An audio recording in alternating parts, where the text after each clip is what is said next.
Here's how my lawn's looking as we enter into July, and in this episode I'm going to be taking you through some of the things that I've been doing to keep it in the best condition so you can follow along at home.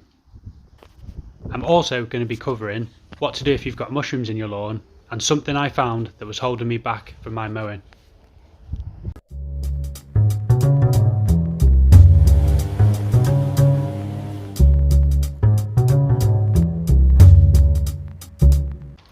This month we've had a real mix in terms of the weather, from extreme rain to fantastic sunshine.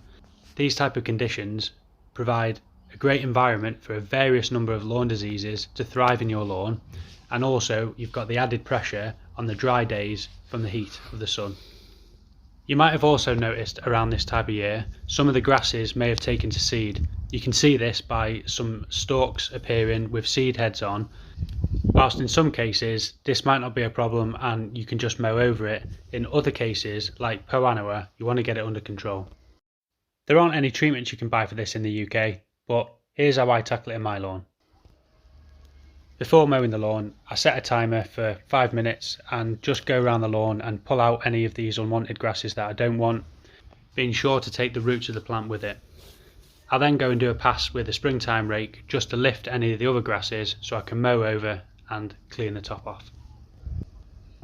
It's not feasible, especially in larger lawns, to get every single bit of grass up that you don't want, but I've just incorporated it as a 5-minute routine to pull out any coarse grasses and weeds that I don't want in the lawn, and I'm starting to see some great results. You can see here a couple of the grasses that I've pulled and what the lawn looks like before I start to mow it. Doing this allows me to pay a bit more attention to the lawn and notice some things such as some of the lighter patches that are going on, which tells me it needs a feed, and also keep an eye out for any broadleaf weeds that I might want to spot spray. Towards the end of the video I'm going to be revealing exactly what fertiliser combination I use to get my lawn looking great, so stay watching to find out. Using a product that says a lawn weed killer, and it'll probably say something like kills weeds and not lawns. The main instructions is you want to shake this product thoroughly before use, go to the localised area, put a small spray on, and then you're ready to go. This is the perfect time of year to be using something like this when the weeds are actively growing.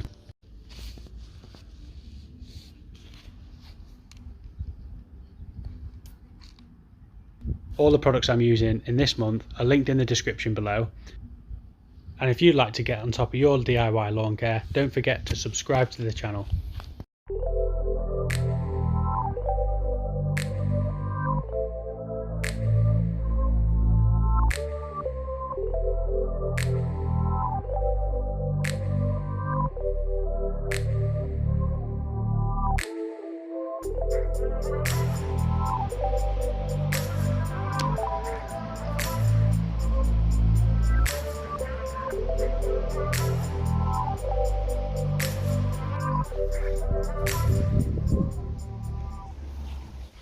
Another thing that I've seen in the garden this time of year is mushrooms in the lawn and also in the borders. Generally, these things aren't really a problem for your lawn itself, mainly an aesthetic thing, and you can simply get rid of them just by pulling them out of the ground and throwing them away, or mowing them through with a lawnmower. That might not eradicate the true root cause of the mushrooms. I always tend to get them in one specific part of the grass of the garden, and generally these mushrooms will be living off organic matter that's in the soil or under the turf. Overall, they're not a problem for the grass itself. Some people are concerned if they've got children or pets, in which case you can pull them out and remove them from the lawn.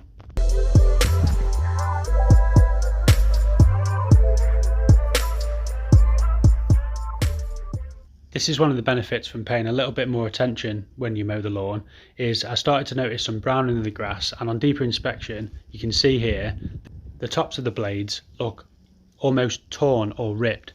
This is going to be a sign of a blunt mower blade or a chipped mower blade, and it's something that I'm going to need to replace. It's really key you have a clean mower blade at this time of year, because the high likelihood of a disease, you really want to get a clean cut on the lawn. Not only will it improve the appearance of the lawn, it will also reduce the likelihood of catching a lawn disease, so keep the blade sharp. For a video of how to change your lawnmower blade, click the tab above. The last thing I'm going to be doing is giving the lawn a feed. I bought this Scott's spreader, which I'm going to do a review on later, and when that's out I'll also link that in the card above. The last step is I'm going to be applying a slow release fertilizer, which is specifically set up for spring and summer, and it's got added iron. I'm using a blend from A1 Lawn, and in conjunction with the granular product, I'm also going to be using a liquid product once a month, which I'm personally using this MV Seafeed Extra, which is a premium organic seaweed fertilizer. The links to both of these products are in the description below if you want to check out some prices or maybe get some yourself. Moving back to the lawn, I've also started to see some leather jackets on the surface of the lawn. Some of them actually look dead and some of them are half alive like this one. I'm hoping it's a combination of applying the nematode treatment that I applied earlier in the year, which I've linked a card in the description above. And also I think some of the birds are coming down and pulling these things out of the ground. Whichever one it is, I don't care as long as they're out the lawn. I've got one more thing to show you guys of what's been going on this month, and it wouldn't be complete without a good mow. I'm practicing for entry into one of the stripe competitions this year, and this is the first time that I've actually tried a checkerboard pattern on the lawn, so check it out and let me know what you think. In the last video I got nearly 100 comments, so in this video I'd like everyone to comment down below what you've been up to in the lawn this month, and also if you've tried any stripe patterns at home, how are you getting along?